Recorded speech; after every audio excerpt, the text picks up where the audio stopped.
بسم اللہ الرحمن الرحیم۔ شروع اللہ کے نام سے جو بڑا مہربان نہایت رحم والا ہے۔ السلام علیکم ورحمۃ اللہ وبرکاتہ، نحمدہ ونصلی علی رسولہ الکریم، اما بعد فاعوذ باللہ من الشیطان الرجیم، بسم اللہ الرحمن الرحیم۔ الصلاۃ والسلام علیک یا رسول اللہ وعلی آلک واصحابک یا حبیب اللہ۔ آج کے اس پرفتن دور میں سب سے زیادہ اس بات کی ضرورت ہے کہ ہر معاملات میں عدل و انصاف سے کام لیا جائے، اور عدل و انصاف کرتے وقت معیار اللہ اور رسول کا حکم ہونا چاہیے،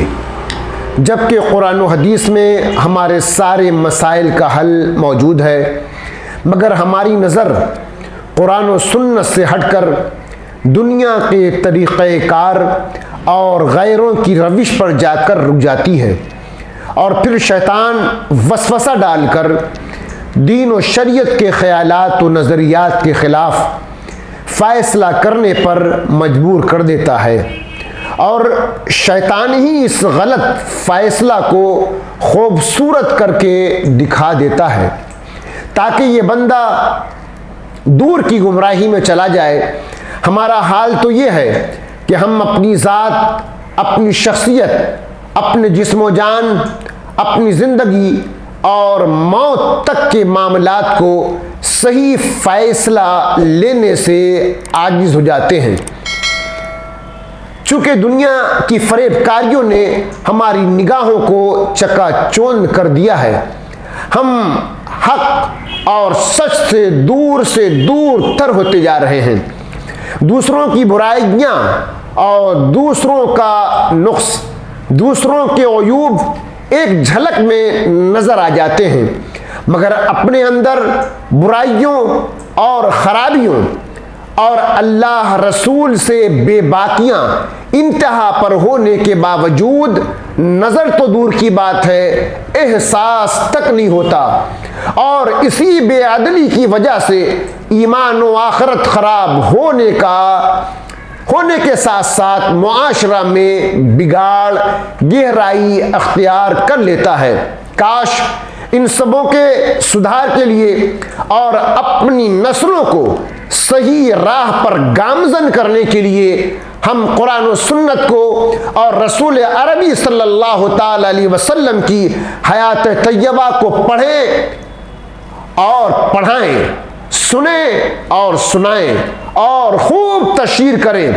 خود بھی عمل کریں، اور جتنوں کو آپ عمل کروا سکیں انہیں عمل کی ترغیب دیں۔ حضور اقدس صلی اللہ تعالی علیہ وسلم کی زندگی کا ایک ایک لمحہ اور آپ کے عدل و انصاف کی عظمت و شان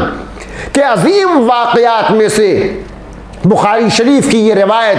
حسن عدل کی زبردست مثال ہے۔ قبیلہ قریش کے خاندان بنی مخزوم کی ایک عورت نے چوری کی۔ اسلام میں چوری کی سزا اس کا داہنا ہاتھ پاؤں سے کاٹنا ہے۔ قبیلہ قریش کو اس واقعہ سے بڑی فکر دامن گیر ہو گئی کہ اگر ہمارے قبیلہ کی اس عورت کا ہاتھ کاٹ ڈالا گیا تو یہ ہماری خاندانی شرافت پر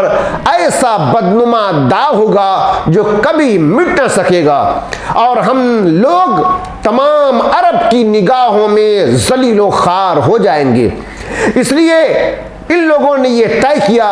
کہ بارگاہ رسالت صلی اللہ تعالی علیہ وسلم میں کوئی زبردست سفارش پیش کر دی جائے تاکہ آپ صلی اللہ تعالی علیہ وسلم اس عورت کا ہاتھ نہ کاٹیں۔ لہذا ان لوگوں نے حضرت اسامہ بن زید رضی اللہ تعالیٰ عنہ کو، جو نگاہ نبوت میں انتہائی محبوب تھے، دباؤ ڈال کر اس بات کے لیے آمادہ کر لیا کہ وہ دربار اقدس میں سفارش پیش کریں۔ حضرت اسامہ بن زید رضی اللہ تعالی عنہ نے اشراف و معزز قریش کے اسرار سے متاثر ہو کر بارگاہ رسالت صلی اللہ تعالی علیہ وسلم میں سفارش عرض کر دی۔ یہ سن کر پیشانی نبوت پر جلال کے آثار نمودار ہو گئے اور آپ صلی اللہ تعالی علیہ وسلم نے نہایت غضبناک لہجے میں فرمایا کہ اشفع من حد من حدود اللہ، کہ اسامہ تو اللہ تعالیٰ کی مقرر کی ہوئی سزاؤں میں سے ایک سزا کے بارے میں سفارش کرتا ہے۔ پھر اس کے بعد آپ صلی اللہ تعالی علیہ وسلم نے کھڑے ہو کر ایک خطبہ دیا اور اس خطبے میں یہ ارشاد فرمایا، یا ایھا الناس انما ضل من قبلکم انہم کانوا اذا سرق الشریف ترکوه وَإِذَا سَرَقَ الضَّعِيفُ فِيهِمْ أَقَامُوا عَلَيْهِ الْحَدَّ وَأَيْمُ اللَّهِ لَوْ أَنَّ فَاطِمَةَ بِنْتَ مُحَمَّدٍ سَرَقَتْ لَقَطَعَ مُحَمَّدٌ يَدَهَا۔ اے لوگو، تم سے پہلے کے لوگ اسی وجہ سے گمراہ ہو گئے، جب ان میں کوئی شریف چوری کرتا تھا تو اس کو چھوڑ دیتے تھے،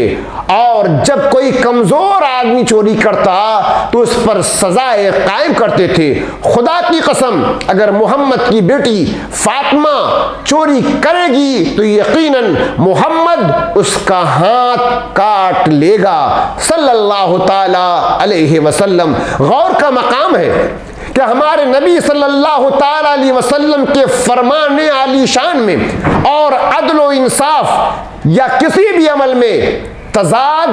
فرق نہیں ہوا کرتا تھا۔ جو آپ کا فرمان ہوتا وہی عمل ہوتا، اور جو عمل ہوتا وہی فرمان ہوتا۔ حضرت خارجہ بن زید رضی اللہ تعالیٰ عنہ فرمایا کرتے تھے کہ حضور نبی اکرم صلی اللہ تعالی علیہ وسلم اپنی مجلسوں میں جس قدر و وقار کے ساتھ رونق افروز رہتے تھے، بڑے بڑے بادشاہوں کے دربار میں بھی اس کی مثال نہیں مل سکتی۔ حضرت جابر بن سمرہ رضی اللہ تعالی عنہ نے فرمایا کہ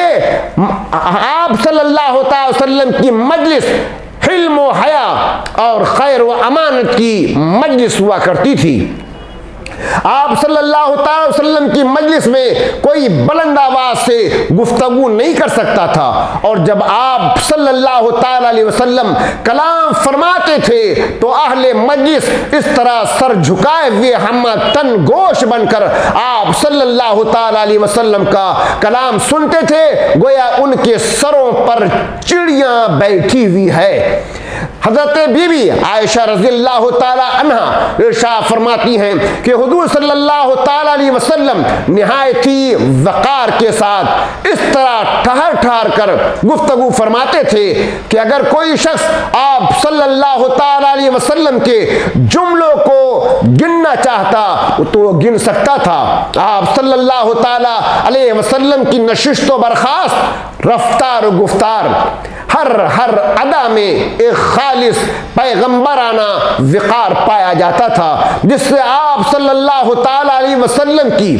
عظمت نبوت کا جاہ و جلال آفتاب عالم تاب کی طرح ہر خاص و عام کی نظروں میں نمودار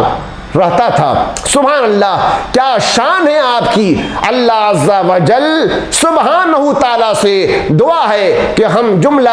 ایمان والوں اور ایمان والیوں کو آپ صلی اللہ تعالی علیہ وسلم کی سیرت پر عمل کرنے کی توفیق عطا فرمائے، آمین ثم آمین، وآخر دعوانا الحمدللہ رب العالمین۔